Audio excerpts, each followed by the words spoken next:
Hello, everyone. Hello, everyone. It takes a while for this thing to tell me I'm on, but I believe I'm on.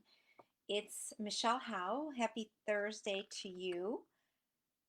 And yes, I have been on this whole time. So, I come on here sometimes on Thursdays, sometimes on Fridays. If it's a short week, I'll come on Tuesdays. So it's not a given when yet. I'm not consistent with when I come on. Basically, when I feel the urge and it's important, I'm like, okay, we're going to come on. So I want to welcome you to the group. I know a lot of you are subscribed to Empath Evolution's newsletter, so you get information that way. Some of you have joined into some of the circles, which is great. I recommend you try it out. Try it out. It's teachings, it's engagement, and then it's a guided clearing, which is created in a sacred space. If you're an empath, you don't know what that is yet, ask me. Ask me to go further into it. But basically, the more you develop, the more you're able to connect with higher vibrations, and the more you can bring other people into that vibration and benefit from that. And the job for all of us is to learn to value and sense into what are we feeling, and then to not so much absorb what's out there, but create what we want and allow that to be what's around us. And is it easy to do? Is it hard to do? It's not hard to do. It's just a matter of learning and experimenting and being guided, and a lot of times just having somebody who's done that before explain things or help activate you the same way other people can negatively impact you. There is such a thing as someone who is developed can positively impact you. So that's where the beauty of coming together within a circle or with a teacher is helpful. It's helpful. So the same way you help another person, someone's there to help you.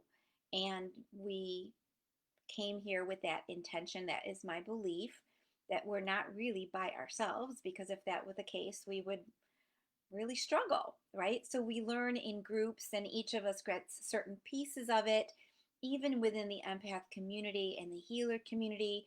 My gosh, there's so many different modalities, right? And there's so many different experiences, and then there's the coaches out there who may not even process things the way that we process things, but everything is getting integrated and we're learning from one another. So I created this community so I could be surrounded by other empaths. That was my number one thing. I'm like, you know what? There's not a place for us. We are going to be here. And I have, in mind when I do anything is our development, sharing of myself. I want you guys to share of yourself. What is the upliftment that we can share with one another? What is the struggle that we can share with one another in a way that supports the whole and allows us to stop getting so caught up in the little minutia and stories, and up level the experience for the empath. So, because it's a beautiful thing. It's a beautiful thing. And if you're simply going at it and struggling from what's around you, you're taking in too much of the outside instead of having the inside core strong. You're just, and some of this is, it's a process of what we're used to doing. It's a process of nobody taught us any different. It's a process of the subconscious and what the subconscious really wants. So when we strengthen the inside, all kinds of things shift. All kinds of things shift. And when we bring awareness to those dynamics that we are not taught from a young age, we change our behaviors. We change our patterns. We change our habits. So, um, anyways, if you have questions in this group, or if you want to reach out to me, message me, let me know, schedule a free session. I don't mind letting you know what I think of where you're at, and then sharing what is available for you if you want to go further than or if you want to move beyond what you're experiencing. So, with that in mind, today I wanted to read a passage which I read. I actually brought this message through to the healing circle a couple weeks ago. And then today I opened the book again and I'm like, nope, nope, same lesson. I'm like, okay, so the main group needs to hear this message, okay? So I'm going to read it first and then we're going to diagnose it. And sometimes I kind of paraphrase or I stop when I get to certain parts in the passage. So this time I'm like, well, let me diagnose this before I actually read it. So I did. It goes like this. It goes like this. It's called Fear of Making Mistakes. When we believe we are doing the right thing, when we want things to work out, we often become obsessed with the need for everything to run smoothly. This obsession, this compulsive need for continual success, distorts our perception of reality. The problem lies in our fear of making mistakes. Our constant search for success is the driving force behind the tasks we carry out. This one-sided approach to success is nothing more than a demonstration of our fear, dread, and deep-rooted rejection of making mistakes. Mistakes are not allowed, right? To err is human. To err is essential. Making mistakes is what makes us grow and moves us forward. Observe how our mistakes are immediately followed by an inner crisis. Frustration, sadness, and sorrow are key words. My suggestion, take advantage of your sadness, not rage or guilt, but the feeling of helplessness. Take advantage of having attracted the mistake and the consequences that came with it, of not having known or not having been able to avoid it. Sometimes it is others who cause us to make mistakes, although this is also part of the plan. Use this sadness to your advantage. Cry. Allow yourself to grieve until there's nothing left to cry over. Moments of pain, hours of pain, sometimes even days of pain. But this pain will end. When it ends, it is because you have connected with your divine fountain of light, which is at the very core of a man or woman, his very true self, where all the answers lie. Only then will you be ready to start over, to change, and to progress. Anything you do from now on, you will do with your whole, profound, and sacred being. Anything you do from now on will make complete sense as you seek to evolve. Anything you do from now on will be so completely individual, original, and authentic that it will naturally bring innovation and a new light into the world. As you can see, it was the mistake, the crisis, the experience of pain, and subsequent action that influenced this progress, this connection, and this connection with the evolutionary force. Even if a person finds it difficult to follow a spiritual process through meditation or whatnot, he may follow it through connecting correctly to his emotions. Connecting correctly to his emotions. Connecting correctly to his emotions. That means you're acknowledging, you're seeing, you're feeling, you're not getting, like, you don't want to throw them into the garbage and avoid them and deny them. You are tuned into what they are. Clearly, mistakes are not only useful but acceptable. Mistakes are legitimate and sometimes even desirable. The people who go through life rationalizing, pondering over things, and trying to avoid making mistakes never take action or simply act in accordance with what is already established, which means the world never advances. So I'm warning you, be careful about making judgments.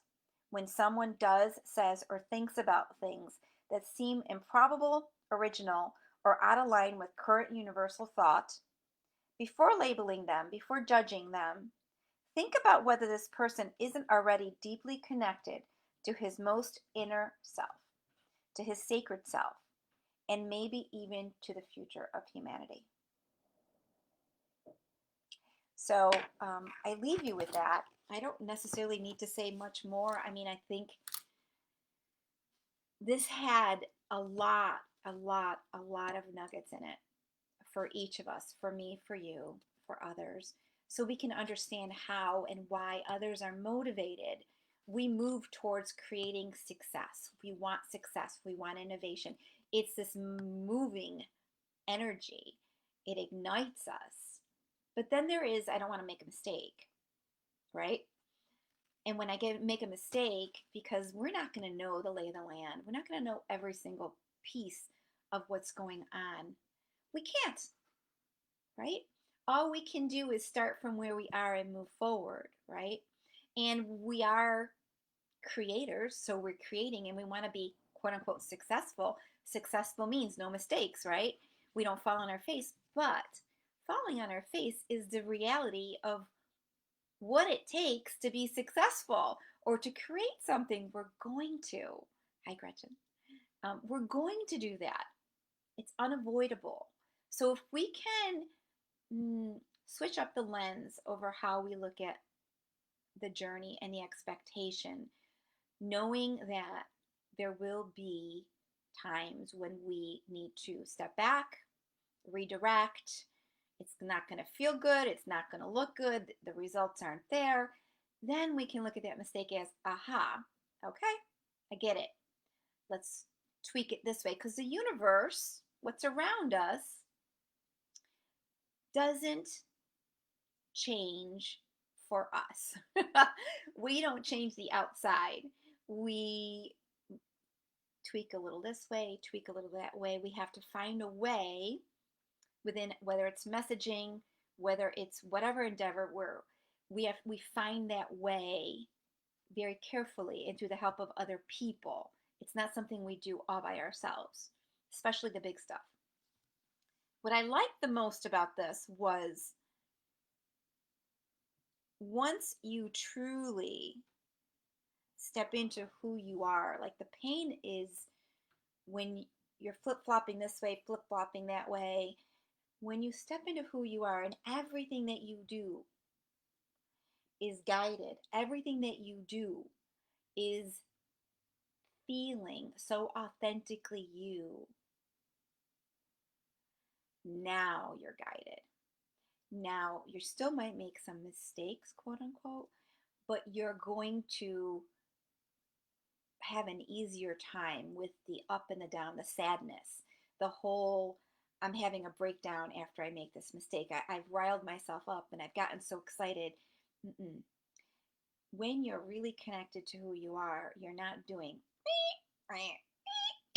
you're not doing that. You're centered, you're set, you're following the path. It's not an emotional, quote unquote, experience of rising up, falling down, rising up, falling down.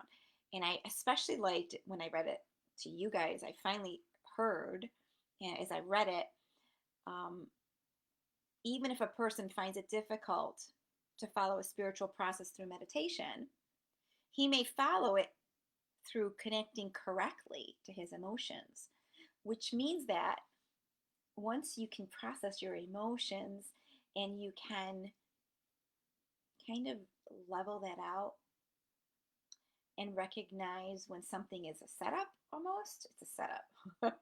Or let me validate what this is, let me release this. So we have to like take the layers out that think it's that are really what we are used to doing with the emotions. Once we can level out and clear the emotional landscape a little bit more, then if there an emotion comes, we can process it, we can recognize it, we can let it go, process it. So that is the teaching, that is the practice, that is the golden nugget. So then when you are connected to spirit, spirit can come through easier because you're not chasing all this other stuff. You're chasing what's in alignment. You can feel what is in alignment. Doesn't mean you're not going to make a mistake, but it's clearer path for you. It's an easier path for you. It's a guided, it's a directed path. You're all here. You're not every which way, you're all here. It's I don't know how to say that really much differently than that. It's a feeling of knowing that what you're doing is in alignment. And you are working within a whole, and other things, other pieces need to fit into this mix. So you're kind of navigating things based on feeling. All right, I said enough. I hope you enjoyed this. Please leave a comment. Let me know what you learned, what you gained. If you have a question, I'm always open to all of that. Okay? All right. See you soon.